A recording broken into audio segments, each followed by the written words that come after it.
Hey guys, this is Brian Shaw, and we are now 2 weeks out from the 2016 Arnold Classic. So, getting very exciting right now. In this video, I'm gonna just summarize my training and my prep leading up to the contest and how it went overall, and I'll talk about what the next steps are in the last 2 weeks leading up to the actual contest. So, at this point in the prep, with only 2 weeks left before the competition, all of my heaviest lifts are already done and all of my hard training is already done. So it's actually pretty exciting because all the hard work has already been put in.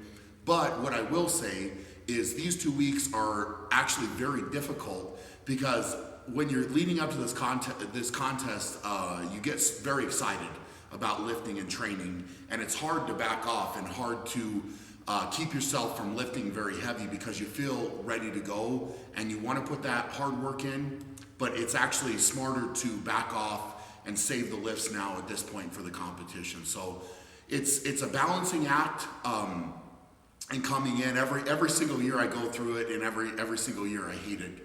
The last few trainings before the Arnold are always it's always tough to kind of put the brakes on, but you want to save it for the contest at this point in time. So that's what I'm trying to do. Looking back right now at my training, there's been a lot of very hard work that's been put in over the last 3 to 4 months at this point. And all of it has been focused on being the best I possibly can at the Arnold. So you've all been watching and kind of following along, and you've seen the challenges, and you've seen, the events coming out, and you've seen the event changes, and you've seen, different variations in certain events. And it's always hard to try to step back and manage all of that when you're training, because in setting up the training, you don't have all the answers 4 months out.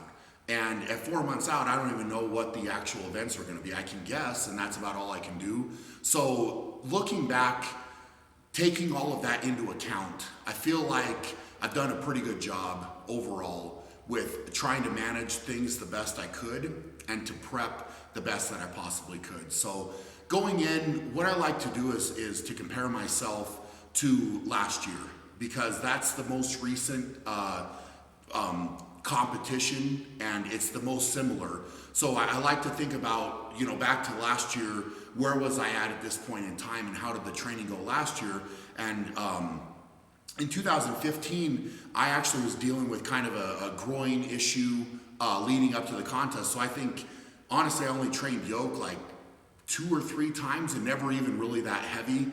I didn't do very much frame carry last year because of the same issue. The moving was kind of bothering me, and I just said, hey, let's leave it alone, and we'll roll into the contest. And obviously I did. Winning the yoke last year was good. I wasn't expecting to do that. And this year, compared to that, I've been able to train a lot harder for that event, train a lot harder for the frame carry. So both of those I think are going to go pretty good. Pressing has gone well. You always try to put together these plans. Deadlift has gone well. So out of the 5 events, I feel like I've really split my time well and my energy well between all 5, and trying to make all of those events the best they possibly can be. So, there's not a lot looking back. Obviously, if I would have known about some of the events earlier, I probably would have made a few changes, especially with the deadlift. That kind of came out late, that it wasn't going to be the Hummer tire pull, and maybe with the dumbbell, finding out a little bit later that we were going to have a 300 instead of the 274 for reps. That I might have changed a little bit, but overall, looking back, there's not a lot I could have done different, really, and I'm pretty happy with where I'm at this point in time.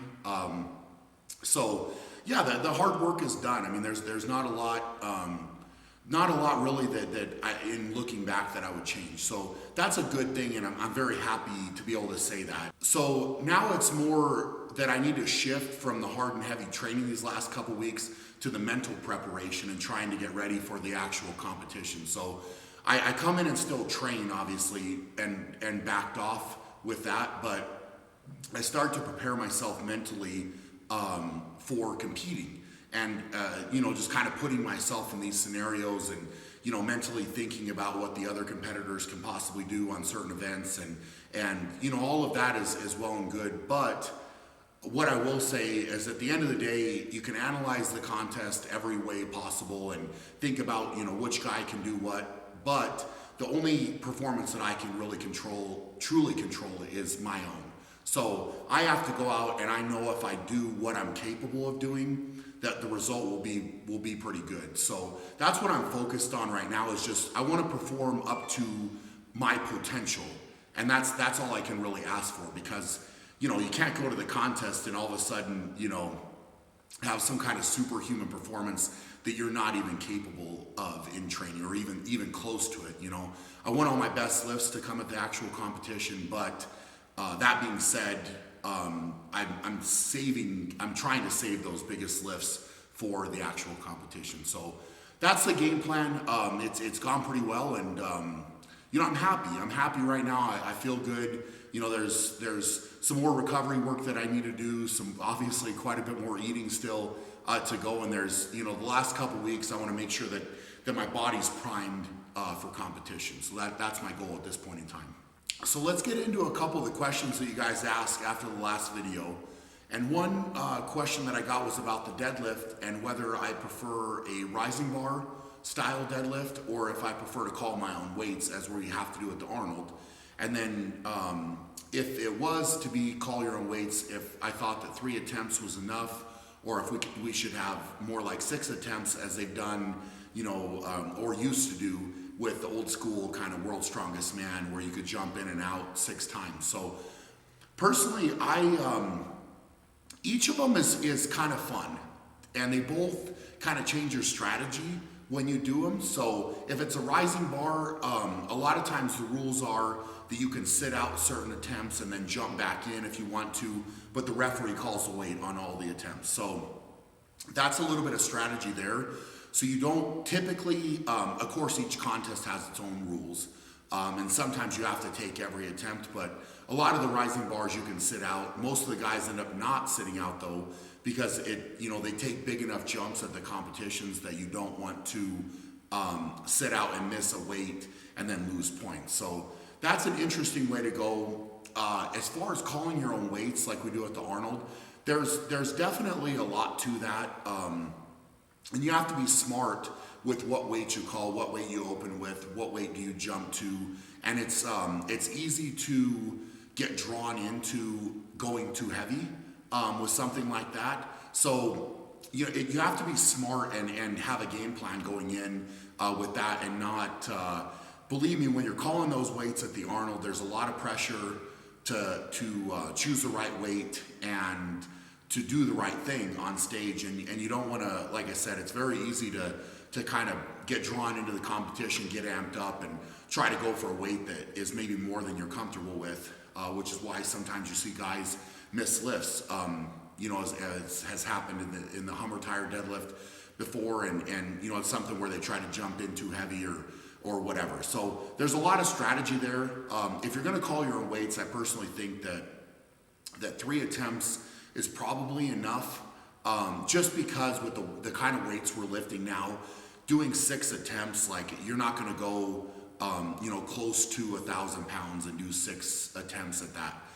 Going up to those kind of weights, you're really going to work up to kind of 1 attempt that's really heavy, maybe 2 attempts that are really heavy, and that's going to be enough. So, at the Arnold, we get to, on the last attempt, the 3rd attempt, you can make 1 positive change up. So you choose your 3rd attempt, and then if you would like to, you can then make 1 positive increase. You can never go down in weight. So I think that that's a good rule, and I think that it definitely provides a way to get a really heavy weight lifted at the competition. So that's a good question. I mean, the game plan definitely with both of those styles has to change a little bit, and you have to be ready potentially for anything that's going to happen in either one of those scenarios. So that was a really good question. I've got a lot of questions this week, and I'm just going to kind of summarize with this one. A lot of people have asked about, kind of what I think certain guys are going to do on the log, for example, or the dumbbell or the deadlift. And, to be honest, kind of like I said earlier in the video, you can go and analyze this competition a lot of different ways, and there's a lot of different things that can happen. And typically in the past, as much as I've tried to analyze the contest, you never get it right, ever. So the only thing that I can truly worry about is myself and my performance, and really, I know what I can do, and I know what I'm capable of and what I expect out of myself. And so if I go to the Arnold and I do those, expectations, I guess, if I compete up to the standard that I'm expecting of myself, then I know that I'll do well. And I know if I do that, I've got a really good chance of winning. So, with that in mind, I can only worry about myself because, there's probably going to be a lot of very, very good performances here. And typically guys come into the Arnold ready to go. So, it's very hard to speculate about what certain guys are going to do and other guys are going to do.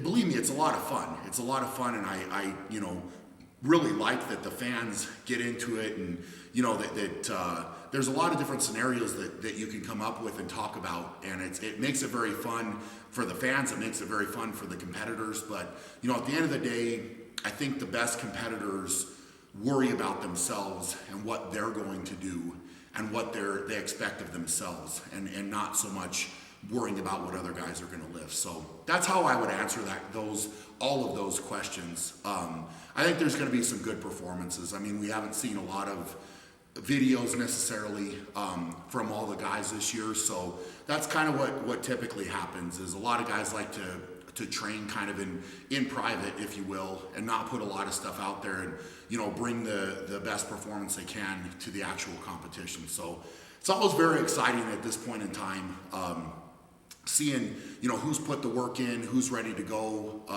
who shows up in the best shape. So it's going to be a lot of fun, and I'm really looking forward to it. All right, guys, I think we're going to wrap this video up there. I as always, thank you for commenting, thank you for liking the video, and thank you for your feedback in the comments. It means a lot to me that you guys have kind of followed along, and what I'm going to try to do while I'm at the Arnold is do some vlogs of the travel.